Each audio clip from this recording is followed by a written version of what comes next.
हम लोगों को भारत में सत्य पर चलने के लिए तो बहुत सारी व्यवस्थाएं, लेकिन हम लोग अपने उद्देश्यों से स्पष्ट नहीं हो पाते, क्योंकि एक तो हमारे पास जानने का तरीका नहीं है और कहीं कहीं लोग बताने में भी असमर्थ रह जाते हैं।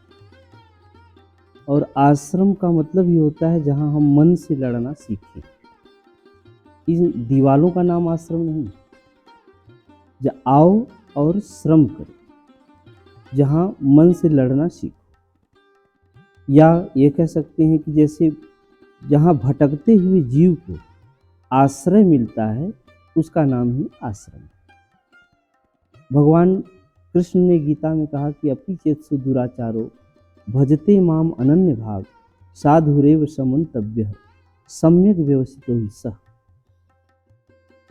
चाहे वह दुराचारी ही नहीं, दुराचारी का सरदार ही क्यों न हो, अनन्य भाव से अगर वह लग जाए तो वह साधु मानने योग्य है।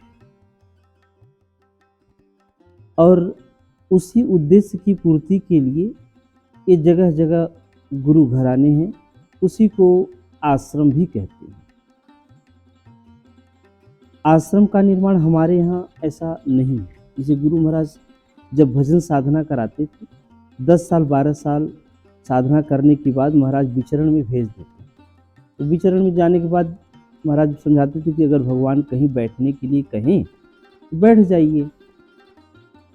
तो उसी बार जो है भजन चिंतन के समय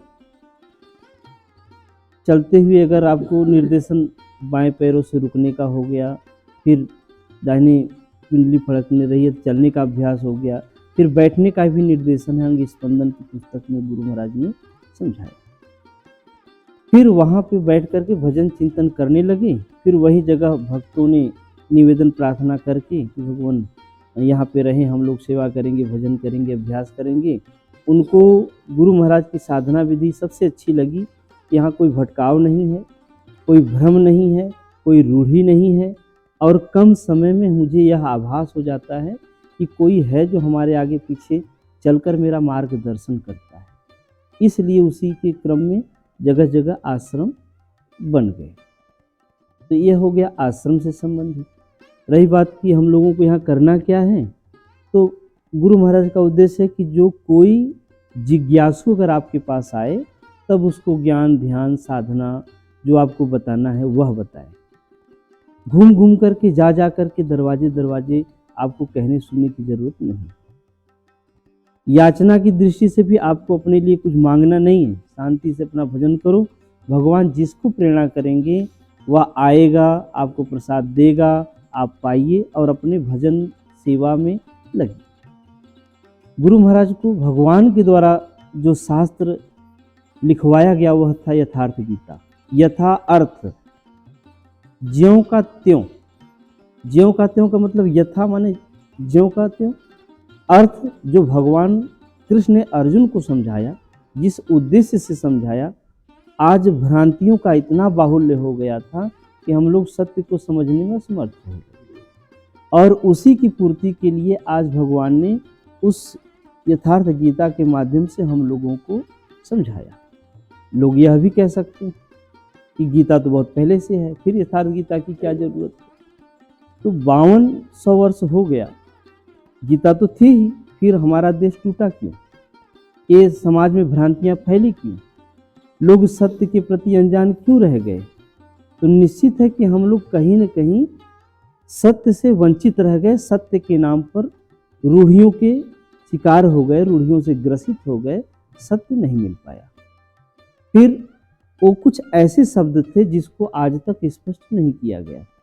वह था कर्म, यज्ञ, योग, जाति, अहिंसा, धर्म, यज्ञ, योग। ऐसे बहुत से ऐसे शब्द हैं जिस पर किसी ने स्पष्ट उत्तर नहीं दिया, जिसकी वजह से हम आप सभी एक दूसरे से अलग हो गए।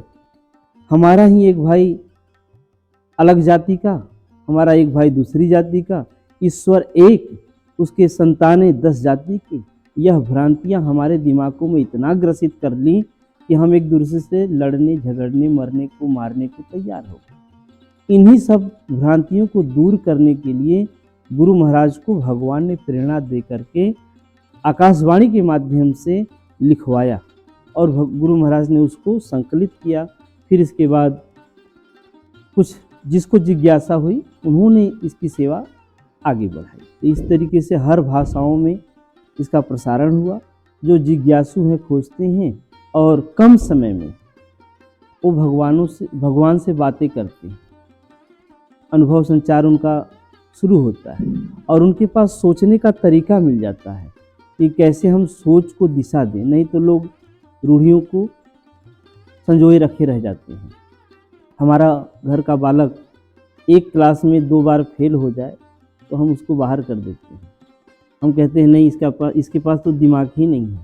और हम आप जिस महापुरुष को मानते हैं, जिस महापुरुष के मंदिर में जाते हैं, उनके बताए हुए मार्ग पर एक कदम भी चलने का प्रयास नहीं करते और फिर रूढ़ियों के शिकार होकर के वहीं रुक जाते हैं और कुछ दिनों के बाद यह कहते हैं कि ईश्वर तो होता नहीं। तरीके से नहीं चलेंगे, केवल रास्ता याद करेंगे तो हम मंजिल पर कभी नहीं पहुंचेंगे। अगर पहुंचना है तो मुझे एक नाम का सहारा लेना है। अनंत समय से हमारे जितने महापुरुष हुए, चाहे वो राम हो या कृष्ण हो, शिव हो, बुद्ध हो, हनुमान जी हो, गणेश जी हो, इन समस्त महापुरुषों ने एक नाम का जप किया, अपने हृदय में एक को देखा। और हम आप क्या करते हैं, आए दिन उस महापुरुष के बताए हुए मार्ग पर न चलकर कोई अन्य नया रास्ता तैयार कर लेते हैं और वह एक दीवार बन जाता है और रूढ़ियाँ बन जाती हैं। जो ये बिखराव दिख रहा है वह भाषाओं को न समझने से है। हम पानी को इंग्लिश में वाटर कह दें, पीने के लिए वही मिलेगा। वैसे ही ईश्वर एक है, एक पद है, एक प्रक्रिया है, एक सत्यनिष्ठ में जब हम पहुंच जाते हैं वह प्रक्रिया, इसलिए क्योंकि हम स्वर माने श्वास के द्वारा ही उस सत्य तक पहुंच सकते हैं, इसलिए ईश्वर। तो ये सब की पूरी व्याख्या यथार्थ गीता में गुरु महाराज ने दिया।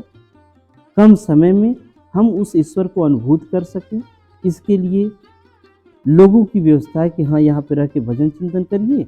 लोग जो है याचना की दृष्टि से आए, मांगे, कहें, उनको भी बता देना। इसलिए सबसे सरल, सबसे सुगम और सबके लिए उपलब्ध अगर मार्ग है वह आपके पास उपलब्ध है। चलें और आगे बढ़ें।